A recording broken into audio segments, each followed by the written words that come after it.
ஒரே ஒரு ஊரில் ஒரு ராஜா இருந்தார். அவர் பேரில் மக்களுக்கு ரொம்ப மரியாதை. அவ்வளவு நல்லா ஆட்சி புரிஞ்சுக்கிட்டு வந்தார். அவருக்கு வயசாயிட்டுது. அதனால் ஒரு நாள் அமைச்சரை கூப்பிட்டார். இதை பாருங்கள், எனக்கு வயசாயிட்டுது, அதனால் இந்த அரச பொறுப்பையெல்லாம் நீங்கள் ஏற்றுக்குங்க அப்படின்னார். அதுக்கப்புறம் ராணியை கூப்பிட்டார்.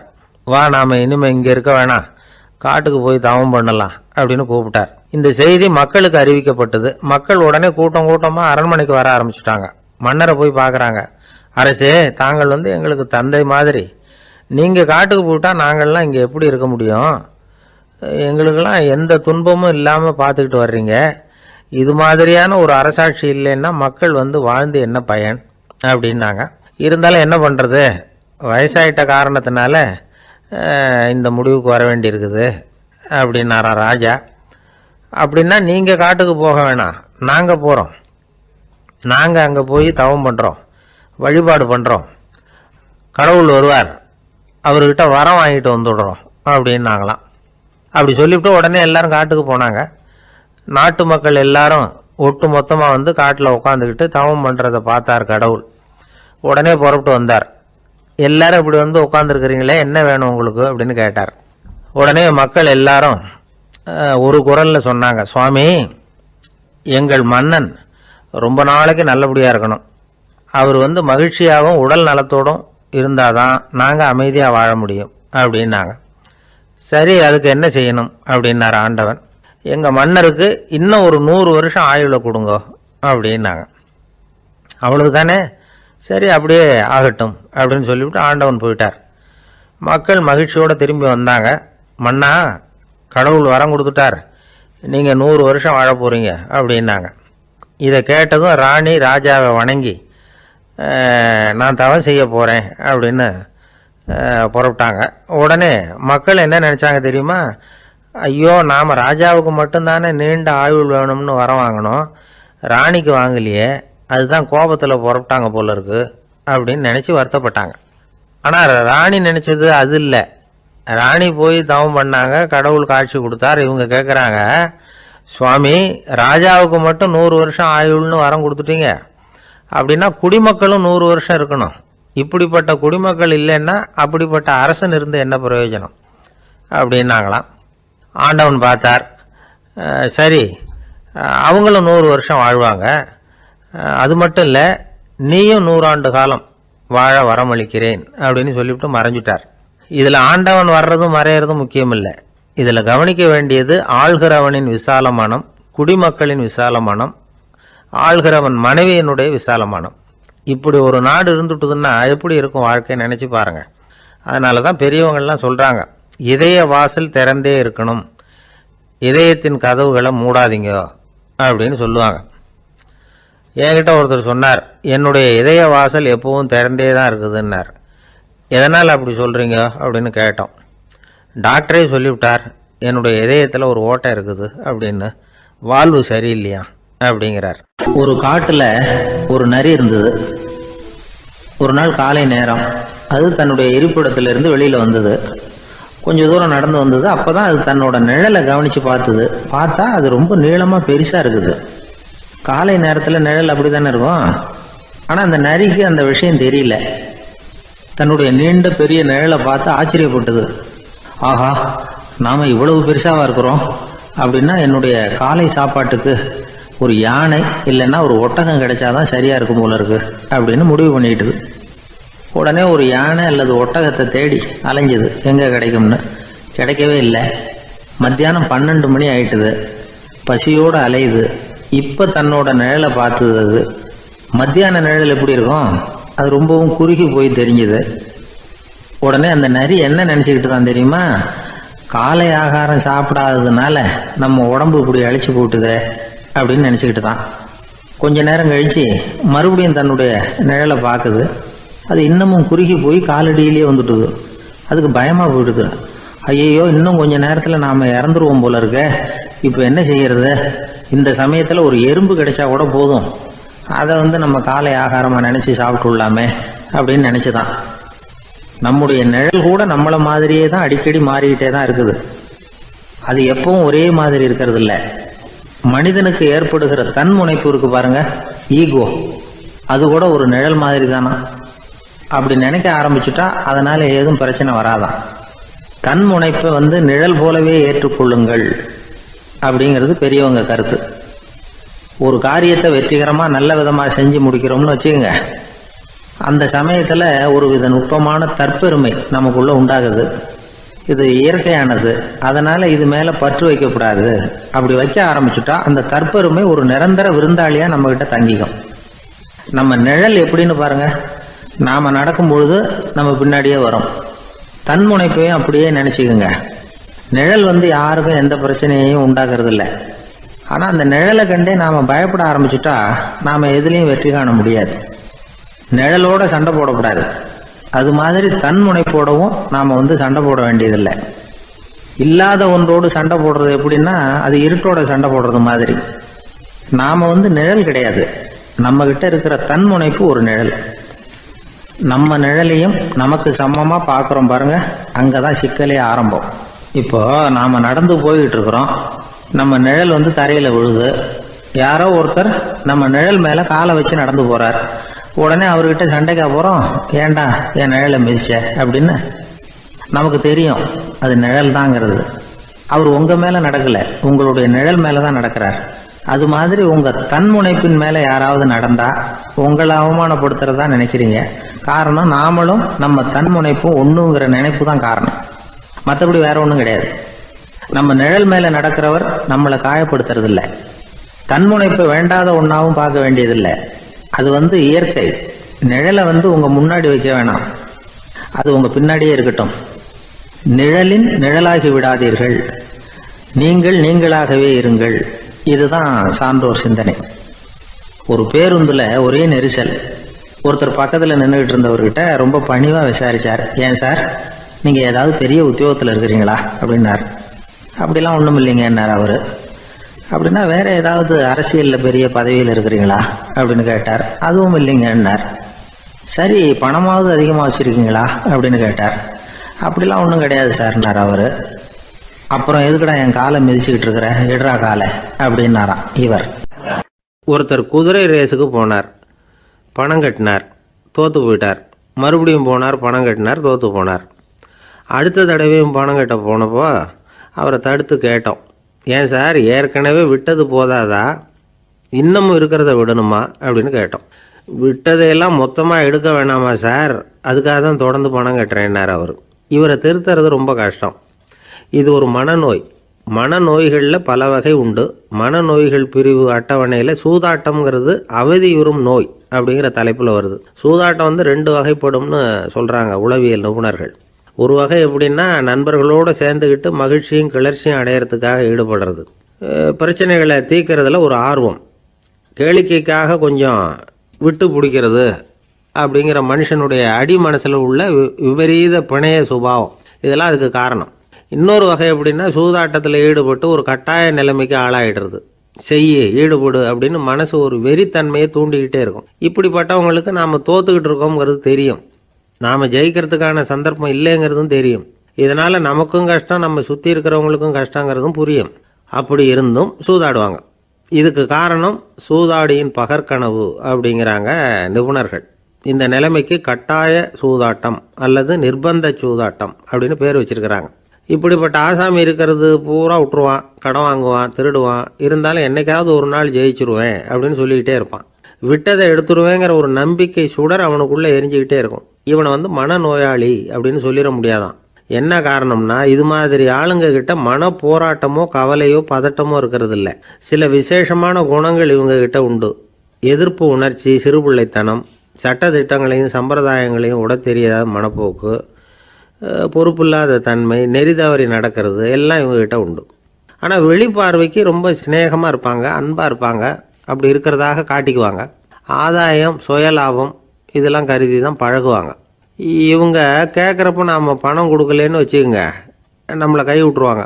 நம்ம மேலே அபாண்டமாக பழி சுமத்துறது கூட தயங்க மாட்டாங்க. தங்களுடைய சூதாட்ட நடவடிக்கைகளுக்கு சாதகமான காரணங்களை சொல்லிக்கிட்டு இருப்பாங்க. நீ வேணும்னா பாரு, ஒரே நாளில் நான் இழந்ததையெல்லாம் மீட்டு லட்சாதிபதி ஆறேன்னா இல்லையா பாரு அப்படிம்பாங்க. தோற்று போகிறத ஒரு படிப்பினையாக இவங்க எடுத்துக்கிறதே இல்லை.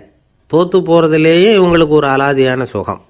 தனக்குத்தானே துன்பத்தை வரவழைச்சிக்கிட்டு இன்பம் அடையிறதுக்கு தன்வதை சுகம். அப்படின்னு பேர். இவங்கெல்லாம் அந்த ரகம். சில பேர் எப்படி தெரியுமா, மந்திர எண்ணங்களை வரவழைச்சிக்கிறது, சூதாடுறதுக்காக ஆஃபீஸில் கையாடல் பண்ணுறது, அடுத்தவங்க கிட்டேருந்து திருடுறது. இந்த மந்திர எண்ணம் தீவிரமாச்சுன்னா ஒரு மாதிரியாக பேச ஆரம்பிச்சிருவாங்க. தோல்வி தான் சார் வெற்றிக்கு முதல் படியும்பாங்க. தன்னால் பகடக்காய்களையும் குதிரை ஓட்டிகளையும், அதாவது இந்த ஜாக்கிகள், அதெல்லாம் கட்டுப்படுத்த முடியுங்கிற பித்து நிலைக்கு இவங்கெல்லாம் தள்ளப்பட்டுருவாங்க. சில சூதாடிகள் ஆராய்ச்சி பார்த்ததில் என்ன தெரிய வந்தது தெரியுமா, அவங்கெல்லாம் குழந்தை பருவத்தில் அன்புக்காக ஏங்கினவங்களாம், புறக்கணிக்கப்பட்டவங்களாம், உதவிகளை பெற முடியாதவங்க, இப்படிலாம் இருந்திருக்கிறாங்க. இவங்க வளர வளர மற்றவங்க சௌகரியம் பற்றி அக்கறை இல்லாதவங்களாக ஆயிடுறாங்க. அதிர்ஷ்ட தேவதை தன்னோடு இருக்கிறாங்க அப்படிங்கிற அசையாத நம்பிக்கை இவங்களுக்கு. இவங்களை திருத்துறது ரொம்ப கஷ்டம். அதனால் பந்தயம், சூதாட்டம் இது மாதிரியான விஷயங்களை விட்டு விலகியே இருக்கிறது தான் நமக்கு நல்லது. ஒரு ஆள் சொன்னான், என்னுடைய குதிரை வேகமாக ஓடுறதுக்கு என்ன வழி அப்படின்னு கால்நடை மருத்துவர்கிட்ட யோசனை கேட்டேன். அவர் ஒரு பாட்டில் நிறைய மாத்திரைகளை கொடுத்து தினம் 2 மாத்திரை வீதமாக கொடுக்க சொன்னார். முதல் நாள் 2 மாத்திரையை கொடுத்துட்டு அது மேலே ஏறி உட்கார்றதுக்கு போனேன். அவ்வளவுதான். அதுக்குள்ளே அது அம்பு மாதிரி பாஞ்சு ஓடி போச்சு. நான் இன்னும் உட்காரவே இல்லை, அதுக்குள்ளே பாஞ்சு ஓடி போச்சு அப்படின்னா. அடடா, அப்புறம் நீங்கள் என்ன பண்ணீங்க அப்படின்னு கேட்டாங்க. என்ன பண்ணுறது, மீதி மாத்திரை பூராவே நான் முழுங்கி விட்டு அதுக்கப்புறம் துரத்தி பிடிச்சி அது மேலே ஏறி உட்காந்தேன் அப்படின்னா அவன். ஒரு ஆள் வேகமாக நடந்து போய்கிட்டு இருந்தான். அவன் வேகமாக நடக்கிறதுக்கு காரணம் வெயில் காலம், காலில் செருப்பு இல்லை, மணல் பாதை, அதுதான் வேகம். காலில் செருப்பும் இல்லாமல் கையில் குடையும் இல்லாமல் அந்த ஆள் வெயிலில் நடந்து போய்கிட்டு இருக்கிறான். அந்த சமயத்தில் இன்னொருத்தன் குதிரை மேலே ஏறி அந்த வழியாக வந்துக்கிட்டு இருக்கிறான். அவன் காலில் செருப்பும் இருந்தது, கையில் குடையும் இருந்தது. நடந்து போய்கிட்டு இருந்தவன் அந்த குதிரை ஆசாமியை பார்த்து கேட்டான், ஐயா, நீங்களும் குதிரை மேலே உட்காந்துக்கிட்டு போய்கிட்டு இருக்கிறீங்க, அப்படி இருக்கிறப்போ உங்களுக்கு அந்த செருப்பு என்னத்துக்கு, அதை எனக்கு கொடுத்து உதவலாமே அப்படின்னா. குதிரை மேலே உட்காந்துருந்தவன் யோசனை பண்ணி பார்த்தான். இவன் சொல்கிறது நியாயம்தானே அப்படின்னு சொல்லி தன்னுடைய செருப்பை கழட்டி அந்த வழிப்போக்கனுக்கு கொடுத்துட்டான். ரொம்ப நல்லதுங்க அப்படின்னு சொல்லி இவன் அதை வாங்கி காலில் மாட்டிக்கிட்டான். அதுக்கப்புறம் மறுபடியும் இவன் ஆரம்பித்தான், ஐயா, நீங்கள் குதிரையில் போகிறதுனால போக வேண்டிய இடத்துக்கு வேகமாக போய் சேர்ந்துருவீங்க, அதனால் உங்கள் கையில் அந்த குடை என்னத்துக்கு, நான் நடந்து போயிட்டுருக்கிறவன் ரொம்ப நேரம் நடக்க வேண்டியிருக்கும் இந்த வெயிலில், அதனால் அந்த குடையையும் எனக்கு கொடுங்களேன் அப்படின்னா. குதிரை வீரன் யோசனை பண்ணி பார்த்தான், இதுவும் நியாயம்தானே அப்படின்னு அவனுக்கு தோணுச்சு. உடனே இறக்கப்பட்டு தன் காலில் இருந்த செருப்பை கொடுத்தது மாதிரியே தன் கையில் இருந்த குடையையும் இவங்கிட்ட கொடுத்துட்டான். அதுக்கப்புறம் அவன் நிம்மதியாக புறப்பட்டான். இப்போ மறுபடியும் கை தட்டி அவனை நிறுத்தினான். கீழே நின்றுக்கிட்டு இருந்தவன், என்னப்பா, ஏன் என்ன நிறுத்தினேன், இன்னும் ஏதாவது வேணுமா உனக்கு அப்படின்னா குதிரையில் இருந்தவன். இவன் மெதுவாக வாயை திறந்து அந்த குதிரையையும் என்கிட்ட கொடுத்துருங்களேன்னா. அந்த குதிரை வீரன் இப்போ ஒரு கணம் யோசனை பண்ணி பார்த்தான். உடனே என்ன பண்ணான் தெரியுமா, தன்கிட்ட இருந்த குதிரை சவுக்கை எடுத்தான். குதிரை சவுக்கால் அந்த ஆளை வாங்குவாங்கன்னு வீசி தள்ளிவிட்டான். இவ்வளவு சவுக்கடியும் வாங்கிக்கிட்டு இந்த ஆள் என்ன பண்ணான் தெரியுமா, சிரிக்கிறான். அடி வாங்கிட்டு யாராவது சிரிப்பாங்களா? குதிரை வீரனுக்கு ஒன்றும் புரியல. என்னப்பா அது, ஏன் இப்படி அடி வாங்கிட்டு இப்படி சிரிக்கிறியே அப்படின்னு கேட்டான். இப்போ அந்த வழிப்போக்கன் சொல்கிறான், ஐயா, நான் இப்படி சிரிக்கிறதுக்கு காரணம் இருக்கு. இப்படி குதிரை கேட்டு உங்ககிட்ட அடி வாங்கலேன்னு வச்சுக்கோங்க, என் உயிர் உள்ள வரைக்கும் மனசில் ஒரு தவிப்பு இருந்துக்கிட்டே இருக்கும். செருப்பையும் கொடையையும் கேட்ட உடனே கொடுத்தவன் குதிரையையும் கேட்டிருந்தா கொடுத்துருப்பானோ அப்படிங்கிற பேராசையில் ஏங்கிக்கிட்டே இருந்திருப்பேன். இப்போ உங்ககிட்ட அடி வாங்கின பிறகு என்னுடைய அந்த சந்தேகம் தீர்ந்து போச்சு. என்னுடைய ஆசைக்கு எல்லை எது அப்படிங்கிறத எனக்கு புரிஞ்சுட்டுது அப்படின்னு சொல்லிவிட்டு அவன் நடக்க ஆரம்பிச்சிட்டானான். ஆசைக்கும் எல்லை உண்டு அப்படிங்கிறத விளக்கறதுக்காக வாரியார் சுவாமிகள் சொல்கிற கதை இது. இந்த காலத்துலேயும் ஒருத்தன் அது மாதிரி கொடை செருப்போட குதிரையில் போய்கிட்டு இருந்தான். எதிரில் நடந்து வந்தவன், ஐயா, உங்கள் கொடையை எனக்கு கொடுங்களேன்னு கேட்டான். உடனே அவன் குதிரையிலேருந்து கீழே குதிச்சு அவனை சாட்டையால் அடிக்க ஆரம்பிச்சிட்டான். இன்னொருத்தர் அந்த வழியாக வந்தவர் இதை பார்த்தார். ஏன்பா, அவன் கேட்டான், உன்னால் முடியலன்னா இல்லைன்னு சொல்லிட வேண்டியது தானே, அதுக்காக ஏன் இப்படி அவனை போட்டு அடிக்கிறேன்னு கேட்டார். உங்களுக்கு விவரம் புரியாது சார், காலம் ரொம்ப கெட்டு போச்சு. கேட்டதை கொடுத்தேன்னு வச்சுக்கோங்க, இந்த குதிரையே என்னோடது, அவன் திருடிக்கிட்டு போகிறான் அப்படின்னு என் பேரில் புகார் கொடுக்க ஆரம்பிச்சிருவான் சார் அப்படின்னா. அது எப்படி அவ்வளவு உறுதியாக சொல்கிறேன்னு கேட்டார் அவர். ஏற்கனவே அது மாதிரி ஒருத்தன் பேரில் புகார் கொடுத்துட்டு தான் இந்த குதிரையை நான் தள்ளிட்டு வந்துக்கிட்டு இருக்கிறேன் அப்படின்னார். காசியில் இருக்கிற கடவுள் காசி விஸ்வநாதர், அங்கே இருக்கிற தேவி காசி விசாலாட்சி. இவங்க 2 பேரும் ஒரு நாள் பேசிக்கிட்டு இருந்தப்போ கடவுள் சொன்னார், இந்த மனிதர்களை நாம் ரொம்பவும் நம்பிக்கையோடு தான் படைச்சிருக்கிறோம், இருந்தாலும் அவங்களுக்கு தான் நம்பிக்கை இல்லை, எதுலேயும் ஒரு உண்மையான நம்பிக்கை இல்லாமல் வாழ்ந்துக்கிட்டு இருக்கிறாங்க அப்படின்னார். என்ன அப்படி சொல்கிறீங்க? அதை பாருங்கள், எவ்வளவு பேர் காசியை தேடிட்டு வந்து கங்கையில் குளிச்சுக்கிட்டு இருக்கிறாங்க, அவங்கெல்லாம் நம்பிக்கை இல்லைன்னா இவ்வளவு தூரம் தேடிட்டு வந்து இங்கே குளிப்பாங்களா அப்படின்னு நாங்கள் தேவி. சரி, அதை சோதித்து பார்க்கலாம் அப்படின்னு 2 பேரும் முடிவு பண்ணிக்கிட்டாங்க. உடனே ஒரு திட்டம் போட்டாங்க. அது எப்படின்னா, நாம் 2 பேருமே பக்தர்கள் மாதிரி உருவத்தை மாற்றிக்கிட்டு கங்கை கரைக்கு போக வேண்டியது. நான் வந்து கங்கையில் இறங்கி குளிக்கிறேன், கொஞ்ச நேரத்தில் சுழலில் மாட்டிக்கிட்டது மாதிரி நடிக்கிறேன். நீ உடனே கரையிலேருந்து சத்தம் போடு, என்னோடய வீட்டுக்காரரை யாராவது காப்பாற்றுங்களேன்னு சத்தம் போடும். அதோடு இன்னொன்று சொல்லு, யாராவது ஒரு புண்ணிய ஆத்மா அவர்கிட்ட போய் அவருடைய முடியை பிடிச்சி இழுக்கணும்.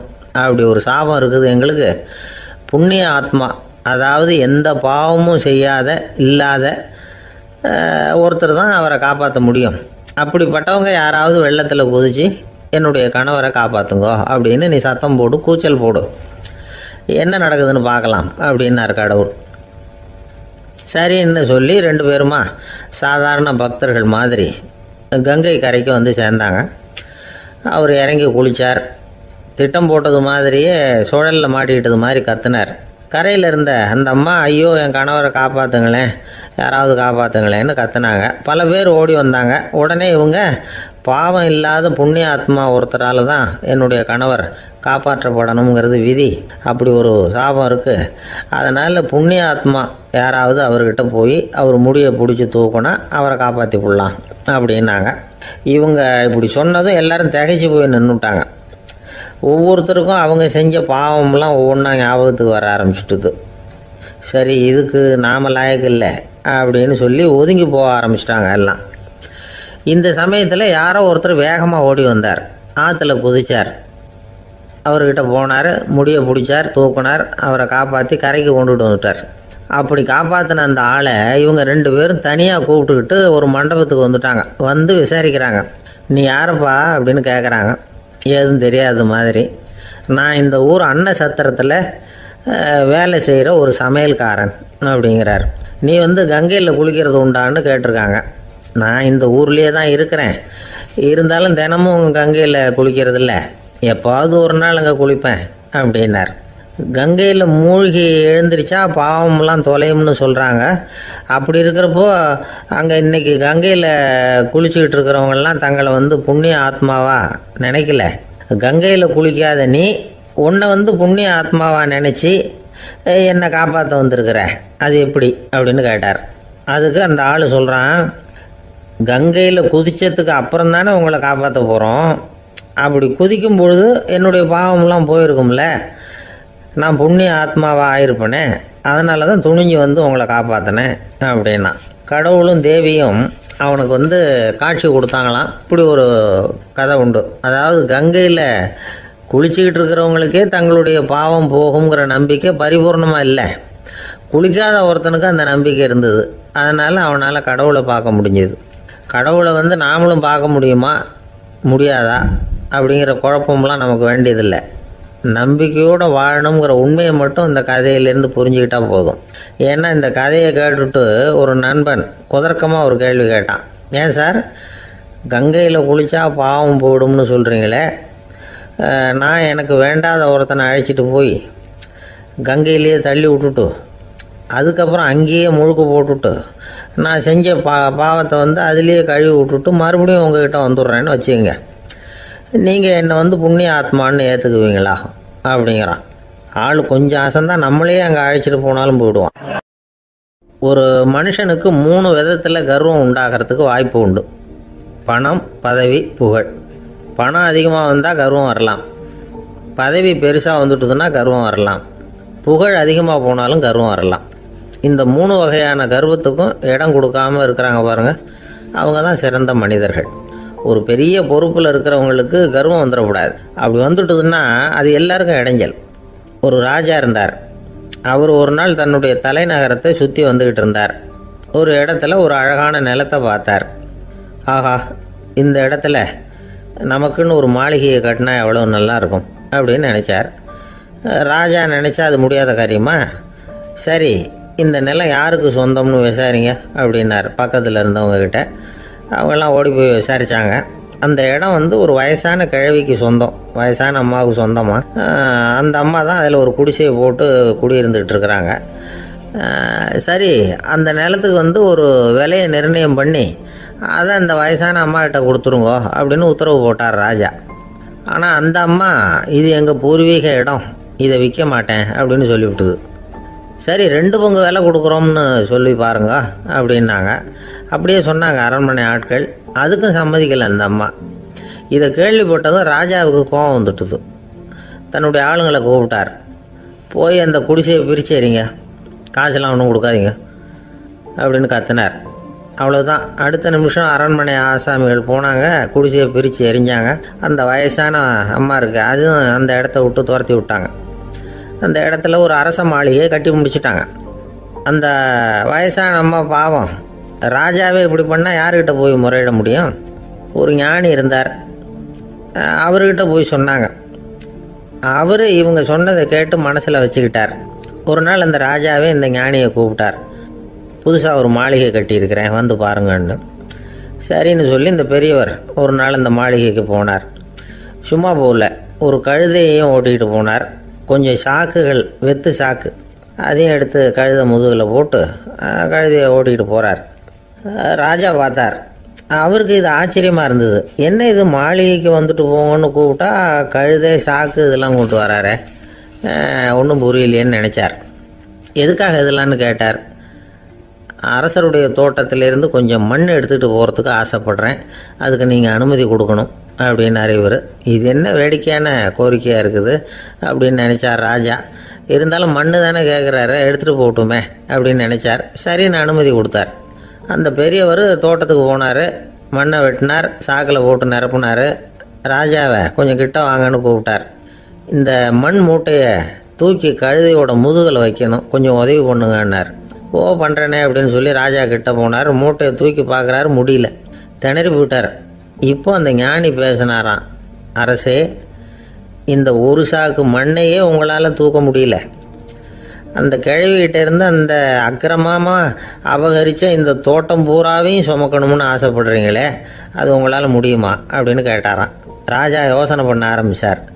தன்னுடைய செயலுக்காக வருத்தப்பட்டாராம்.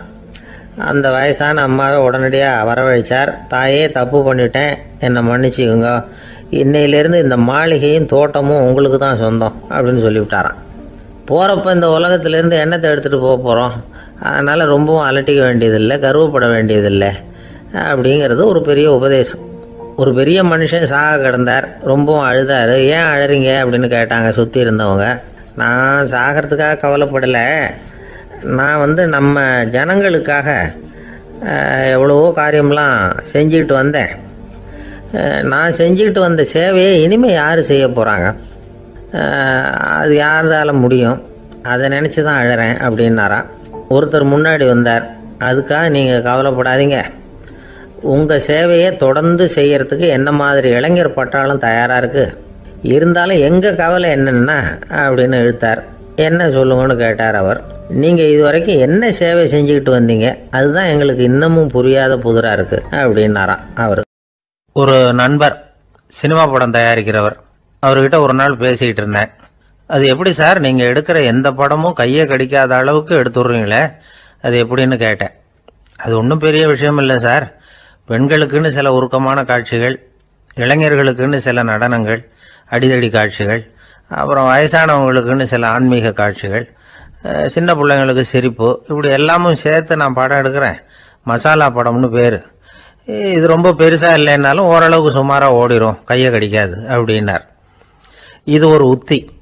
சில பத்திரிகை ஆசிரியர்களும் இந்த உத்தியை கையாளுறது உண்டு. இந்த உத்திக்கு பார்னம் உத்தி அப்படின்னு பேர். பார்னம் எஃபெக்ட் அப்படின்னு சொல்லுவாங்க. அதாவது ஃபீனியஸ் டி பார்னம் அப்படின்னு ஒருத்தர் அமெரிக்காவில் இருந்தாராம். அதாவது 19ஆம் நூற்றாண்டில் அமெரிக்காவில் கொடிகட்டி பறந்த ஒரு சர்க்கஸ் நிறுவனத்தின் அதிபர் அவர். இந்த உலகத்தில் ஒவ்வொரு நிமிஷமும் ஒரு ஏமாளி பறந்துக்கிட்டே இருக்கிறான் அப்படிங்கிறது அவருடைய சித்தாந்தம். ஒவ்வொருத்தரையும் திருப்திப்படுத்துகிற அளவுக்கு அம்சங்களை கொஞ்சம் கொஞ்சமாக கலந்து கேளிக்கை நிகழ்ச்சிகளை நடத்தினது தான் அவருடைய மகத்தான வெற்றிக்கு காரணம். அதனால் அந்த உத்தியை யார் கடைப்பிடிச்சாலும் சரி, அதுக்கு பார்னம் உத்தி அப்படின்னு பேர் வந்துட்டுது.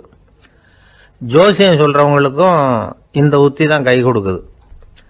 ஒரு விஷயத்த ஒருத்தருடைய கோள் நிலைகள் அல்லது கையெழுத்து நிரூபிக்கிறதாக அவர்கிட்ட சொன்னால் அதை அவர் நம்பிவிடுவார். ஆனால் அந்த விஷயம் நல்லதாக இருக்கணும், நேர்மையானதாக இருக்கணும், அதாவது பாசிட்டிவாக இருக்கணும். 8ஆம் இடத்துல குரு, 9ஆம் இடத்துல சனி, நீங்கள் ஒரு பெரிய மேதை தான் அப்படின்னு சொல்லுவாங்க. கேட்குறவங்களுக்கு அதை மறுக்கிறதுக்கு மனசு வராது.